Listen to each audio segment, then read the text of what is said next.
जी, challenge ये था कि एक हिंदी फिल्म में मतलब लीडिंग रोल है और तो उसके साथ लोगों की सहानुभूति और प्यार दोनों जुड़ा रहना चाहिए।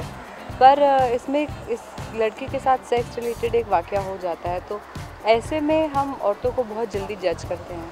तो उस चीज़ को बैलेंस करते हुए ये कैरेक्टर करना था मुझे।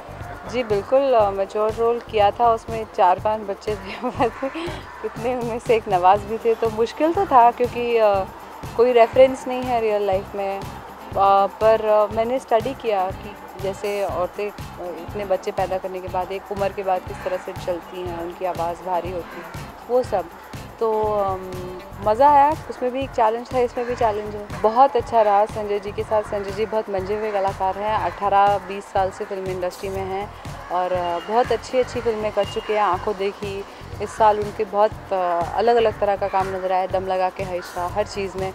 तो मैं तो बहुत खुश थी उनके साथ काम करके। वो मेरे पिता का रोल निभा रहे हैं और उन्होंने बहुत अच्छा किया। जी बिल्कुल, मैंने जो कुछ सीखा वहाँ पे ही सीखा, दूसरी जगहों से भी थोड़ा बहुत सीखा, वर्कशॉप्स वगैरह की, पर प्राइमरीली मेरी टीचिंग बैरी जॉन के साथ ही रही है और उनके यहाँ एक सौरभ सचदेवा करके टीचर है, उनके साथ, जो मुझे हमेशा सोचने पे मजबूर कर देते थे कि एज एन एक्टर आप जो कर रहे हैं उसकी वजह क्या है। बहुत अच्छी हैं, बहुत आउटस्पोकन है, बिल्कुल निडर हैं, अपने मन की बात करती हैं, अपने मन की सुनती हैं और बेखौफ बेबाक हैं बिल्कुल। तो मुझे बहुत अच्छा लगता है ऐसी औरतों के साथ काम करना। उन्होंने पूरी अपने काम को, अपनी प्रोडक्शन को अपने कंधों पे उठाया हुआ है और शुरू से ही उन्होंने मुझे बहुत सपोर्ट किया, मेरे में फेथ दिखाया है। और मुझे मसान जैसी फिल्म में बहुत लोग एक्सपेक्ट कर लेते हैं as an obvious choice, but cabaret जैसी कमर्शियल फिल्म में उन्होंने मुझे एक तरह का एक नए अंदाज में प्रेजेंट किया है, वो बहुत अलग बात है। मेरा ख्वाब हमेशा से एक्टर बनने का था एंड मेरा डिसीजन भी किसी फिल्म में एडी रहने का यही था, क्योंकि मैं before I really jumped into this world कि मुझे एक्टिंग करनी है सिनेमा में, उससे पहले मैं सिनेमा को समझना चाहता था, फिल्म बनती कैसी उसे समझना चाहता था। तो आई फील वेरी फॉर्चुनेट कि मेरी स्कूलिंग अनुराग कश्यप जी के यहाँ से हुई एंड गैंग्स ऑफ वासेपुर जैसी फिल्म से हुई, जहाँ बहुत कुछ सीखने को मिला। जिस तरीके के एक्टर्स इन्वॉल्व थे उस फिल्म में, उनसे बहुत कुछ सीखने को मिला।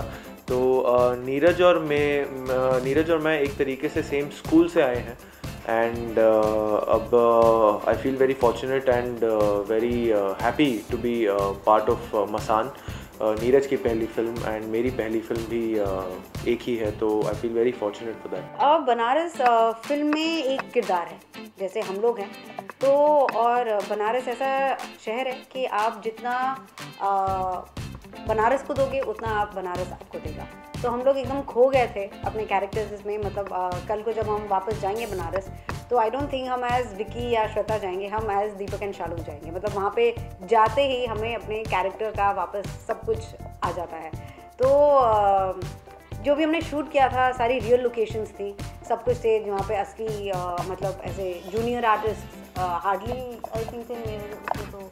हाँ, तो सारे जो जितने भी लोग दिखे हैं वो सब इंसान तो असली होते हैं, पर मेरा मतलब है एक्टर्स नहीं थे।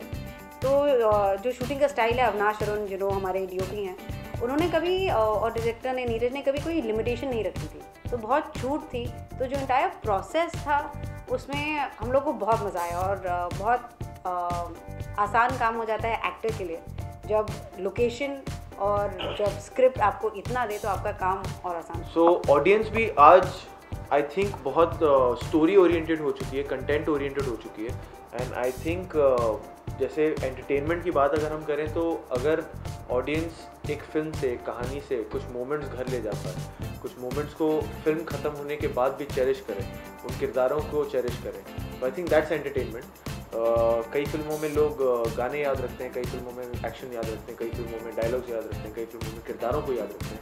तो इस फिल्म में भी मोस्ट डेफिनेटली लोग किरदारों को, उसकी कहानी को, उसके इमोशंस को बिल्कुल याद रखेंगे and that's how I feel people would definitely be entertained by this film.